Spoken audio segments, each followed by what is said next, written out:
మనము మీకు అంటే మీరెవరు అంటే మీరు అంటే మీ లోపల ఉన్నారు మీరు, మీ లోపల ఆత్మ ఉన్నారు, పరమాత్మ కూడా ఉన్నారు కదా.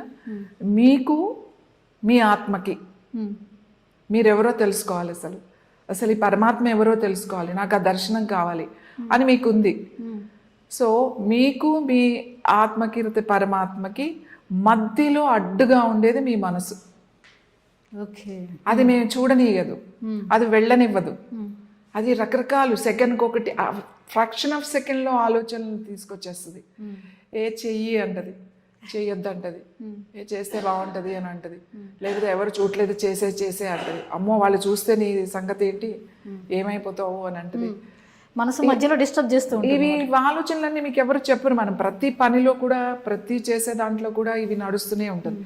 ఈ ఫ్రాక్షన్ ఆఫ్ సెకండ్లో మనకి బుద్ధి అనేది ఒకటి ఉంటుంది. ఈ బుద్ధే రథసారథి అన్నమాట, మనల్ని నడిపిస్తుంటుంది. నో నువ్వు చేయాల్సిందే, నువ్వు చెయ్యి అని అది డిసైడ్ చేసింది అనుకో, మీరు చేసేస్తారు. ఈ బుద్ధి సరిగా పనిచేయాలి మనకి.